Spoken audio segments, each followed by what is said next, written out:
Cyrus the Younger, son of Darius II of Persia and Parysatis, was a Persian prince and general. His birth date is unknown, but he died in 401 BC after a failed battle to oust his brother, Artaxerxes II, from the Persian throne. The history of Cyrus and of the retreat of the Greeks is told by Xenophon in his Anabasis. Another account, probably from Sophonetus of Stymphalus, was used by Ephorus. Further information is contained in the excerpts from Artaxerxes II's physician, ctc as by Photius, Plutarch's Lives of Artaxerxes II and Lysander, and Thucydides' History of Peloponnesian War. These are the only early sources of information on Cyrus the Younger. Biography. According to Xenophon, Cyrus the Younger was born after the accession of his father in 424 BC. He had an elder brother, Articas, and two younger brothers named Ostanes and Oxythresh. About Cyrus' childhood, Plutarch wrote, Cyrus, from his earliest youth, showed something of a headstrong and vehement character. Artaxerxes, on the other side, was gentler in everything, and of a nature more yielding and soft in its action. Xenophon spoke more highly of Cyrus' excellence as a child. In this courtly training Cyrus earned a double reputation. First, he was held to be a paragon of modesty among his fellows, rendering an obedience to his elders which exceeded that of many of his own inferiors, and next he bore away the palm for skill in horsemanship and for love of the animal itself. Nor less in matters of war, in the use of the bow and the javelin, was he held by men in general to be at once the aptest of learners and the most eager practicer. As soon as his age permitted, the same preeminence showed itself in his fondness for the chase, not without a certain appetite for perilous adventure in facing the wild beasts themselves. Once a bear made a furious rush at him, and without wincing he grappled with her, and was pulled from his horse, receiving wounds the scars of which were visible through life, but in the end he slew the creature, nor did he forget him who first came to his aid, but made him enviable in the eyes of many. In 408 BC, after the victories of Alcibiades, Darius II decided to continue the war against Athens and give strong support to the Spartans. He sent Cyrus the Younger into Asia Minor as satrap of Lydia and Phrygia Major with Cappadocia, and commander of the Persian troops, which gather into the field of Castalus, i.e., of the army of the district of Asia Minor. There, Cyrus met the Spartan general Lysander. In him, Cyrus found a man who was willing to help him become king, just as Lysander himself hoped to become absolute ruler of Greece by the aid of the Persian prince. Thus, Cyrus put all his means at the disposal of Lysander in the Peloponnesian War, but denied them to his successor Callicratidas. Around that time, Darius fell ill and called his son to his deathbed. Cyrus handed money over to Lysander and went to Susa. Plutarch wrote that Cyrus's mother, Parysatis, favored him and wanted him on the throne, and therefore, his father Darius now lying ill, he, being sent for from the sea to the court, set out thence with full hopes that by her means he was to be declared the successor to the kingdom. For Parysatis had the specious plea in his behalf, which Xerxes on the advice of Demaratus had of old made use of, that she had borne him Articas when he was a subject, but Cyrus when a king. Notwithstanding, she prevailed not with Darius, but the eldest son Articas was proclaimed king, his name being changed into Artaxerxes, and Cyrus remained satrap of Lydia, and commander in the maritime provinces. Soon after Darius died, around the time of Artaxerxes II's accession in 4004 BC, Tissaphernes denounced Cyrus a plan to assassinate his brother, and Cyrus was captured.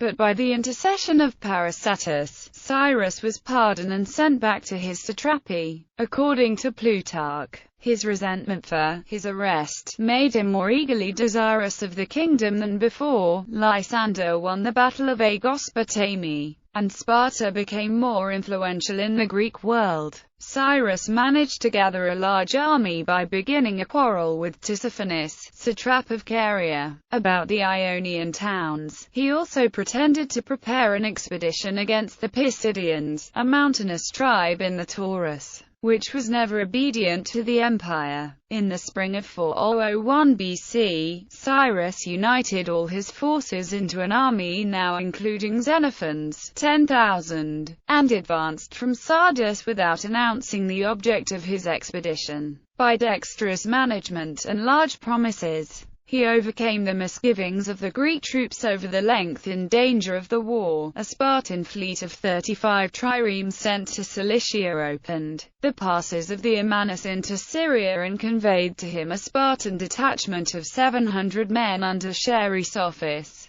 The king had only been warned at the last moment by Tissaphernes and gathered an army in haste. Cyrus advanced into Babylonia before he met with the enemy. In October 401 BC, the Battle of Cunaxa ensued. Cyrus had 10,400 Greek hoplites, 2,500 peltasts, and an Asiatic army of approximately 10,000 under the command of Arius. Cyrus saw that the outcome depended on the fate of the king. He therefore wanted Clearchus, the commander of the Greeks, to take the center against Artaxerxes. Clearchus, out of arrogance, disobeyed. As a result, the left wing of the Persians under Tissaphernes was free to engage the rest of Cyrus' forces. Cyrus in the center threw himself upon Artaxerxes but was slain. Tissaphernes claimed to have killed the rebel himself, and Parysatis later took vengeance upon the slayer of her favorite son. The Persian troops, instead of attacking the Greeks via direct assault, decoyed them into the interior, beyond the Tigris, and then attacked through trickery. It was a solid and clever plan, but after their commanders had been taken prisoners, the Greeks managed to force their way to the Black Sea. Excerpts from Xenophon's account of Cyrus' life. Xenophon wrote that all who knew Cyrus well considered him the most worthy of being king of all those born since Cyrus the Great, and describes him with great praise. After he had been sent down by his father to be satrap of Lydia and Great Phrygia and Cappadocia, and had been appointed general of the forces, whose business it is to muster in the plain of the Kasdalu, nothing was more noticeable in his conduct than the importance which he attached to the faithful fulfillment of every treaty or compact or undertaking entered into with others. He would tell no lies to anyone. Thus doubtless it was that he won the confidence alike of individuals and of the communities entrusted to his care, or in case of hostility. A treaty made with Cyrus was a guarantee sufficient to the combatant that he would suffer nothing contrary to its terms. Therefore, in the war with Tissaphernes, all the states of their own accord chose Cyrus in lieu of Tissaphernes, except only the men of Miletus, and these were only alienated through fear of him, because he refused to abandon their exiled citizens, and his deeds and words bore emphatic witness to his principle. Even if they were weakened in number or in fortune, he would never abandon those who had once become his friends. He made no secret of his endeavor to outdo his friends and his foes alike in reciprocity of conduct.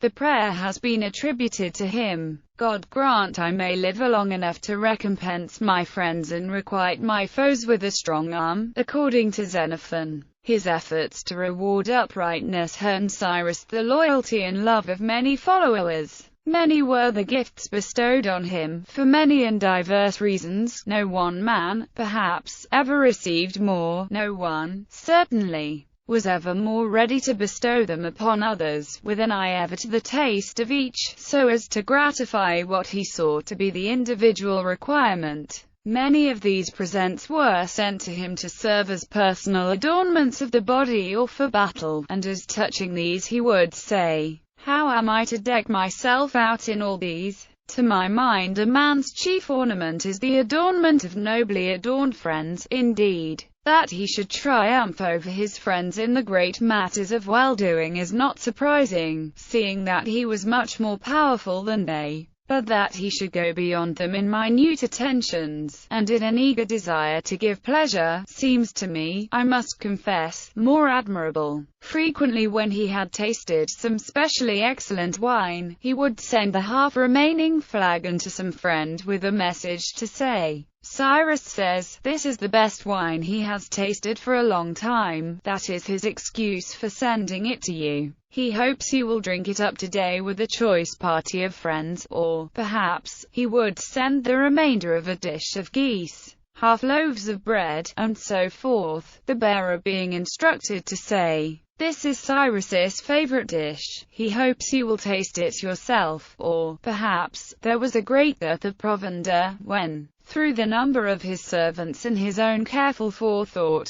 he was enabled to get supplies for himself. At such times he would send to his friends in different parts, bidding them feed their horses on his hay, since it would not do for the horses that carried his friends to go starving. Then, on any long march or expedition, where the crowd of lookers-on would be large, he would call his friends to him and entertain them with serious talk, as much as to say, "These I delight to honor." Plutarch's account of Cyrus' death, according to the chapter on Artaxerxes II in Plutarch's Life, a young Persian soldier named Mithridates unknowingly struck Cyrus the Younger during the Battle of Cunaxa, making him fall from his horse dazed. Some eunuchs found Cyrus and tried to bring him to safety, but a Cornian among the king's camp followers struck a vein behind his knee with a dart, making him fall and strike his head on a stone, whereupon he died. Unwisely, Mithridates boasted of killing Cyrus in the court, and Parysatis had him executed by scaphism. She likewise got vengeance on Masabates, the king's eunuch, who had cut off Cyrus a hand and head, by winning him from her son Artaxerxes in a game of dice and having him flayed alive. Modern appearances.